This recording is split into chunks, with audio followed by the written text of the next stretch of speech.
കഴിഞ്ഞ കുറച്ച് ദിവസങ്ങളായിട്ട് സോഷ്യൽ മീഡിയ തുറന്നാൽ തന്നെ കാണുന്നത് ഒരു പെൺകുട്ടിയുടെ മുഖമാണ്. സദാചാരത്തിന്റെ പേരിൽ വളരെയധികം ജനശ്രദ്ധ നേടിയ ഒരു പെൺകുട്ടിയുടെ മുഖം. സംഗതി എന്താണെന്ന് വെച്ചാൽ, യാത്ര ചെയ്യുന്നതിൻ്റെ ഇടയിൽ ശാരീരിക ബുദ്ധിമുട്ടുകൾ തോന്നിയത് കാരണം വണ്ടി റോഡിൻ്റെ സൈഡിൽ പാർക്ക് ചെയ്ത് റെസ്റ്റ് എടുക്കുന്ന ഒരു ഭാര്യയും ഭർത്താവും.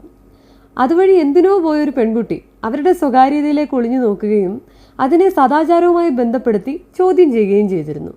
അവിടെയാണ് കഥ ആരംഭിക്കുന്നത്.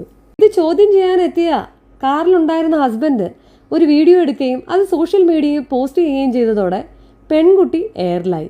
പിന്നീട് അങ്ങോട്ട് കാണുന്നത് മോറൽ പോലീസിങ്ങിന് ഇറങ്ങിയ പെൺകുട്ടിയുടെ ഇൻ്റർവ്യൂസും വീഡിയോസും ഒക്കെയാണ്. അതിലെല്ലാം ആ പെൺകുട്ടി ചോദിക്കുന്ന ഒരു ചോദ്യമുണ്ട്: ഞാൻ എന്ത് തെറ്റാണ് ചെയ്തത് എന്ന്. ഇതിൽ എന്തായിരുന്നു ആ കുട്ടിയുടെ തെറ്റ് എന്ന് എനിക്ക് തോന്നിയ ഒരു കാര്യം ഞാൻ പറയാം. ഹസ്ബൻഡും വൈഫും ആണെന്നും പറഞ്ഞിരുന്നില്ല എന്ന് ആ പെൺകുട്ടി എല്ലാ ഇൻ്റർവ്യൂസിലും പറയുന്നുണ്ട്. ഹസ്ബൻഡും വൈഫുമാണെന്ന് പറഞ്ഞാലും പറഞ്ഞില്ലെങ്കിലും മറ്റൊരാളുടെ സ്വകാര്യതയിലേക്ക് കടന്നു ചെല്ലാൻ നമുക്ക് ആർക്കും അവകാശമില്ല. ഇത് മാത്രമല്ല, ഈ വീഡിയോയുടെ ഇടയിൽ ആ പെൺകുട്ടി പറയുന്ന ഒരു കാര്യമുണ്ട്: ഞാൻ അതുവഴി പാസ് ചെയ്യുമ്പോൾ കാണാൻ പാടില്ലാത്ത ഒരു കാര്യം കണ്ടു എന്നുള്ളത്.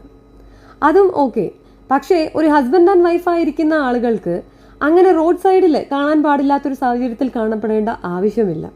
രണ്ടാമത്തെ കാര്യം, ഇനി അങ്ങനെ കണ്ടാൽ പോലും അതിനെ ചോദ്യം ചെയ്യാതെ അതിനെ നിയമപരമായിട്ടുള്ള രീതിയിൽ മുന്നോട്ട് പോയിരുന്നെങ്കിൽ കൂടെ അതിൽ ഒരു പോയിന്റ് ഉണ്ടായിരുന്നു.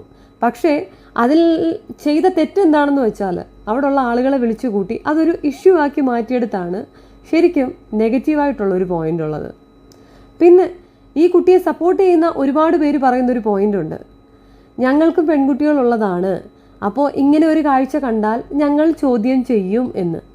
അങ്ങനെയെങ്കിൽ നമ്മുടെ നാട്ടിൽ ഒരുപാട് പെൺകുട്ടികൾ പബ്ലിക് പ്ലേസസിലും ബസ് സ്റ്റാൻഡിലും ബസ് സ്റ്റോപ്പുകളിലും ബസ്സിൻ്റെ ഉള്ളിലുമൊക്കെ ഒരുപാട് ജെൻസ് കാരണം മോശമായിട്ടുള്ള അനുഭവങ്ങളിലൂടെ കടന്നു പോകുന്നവരുണ്ട്.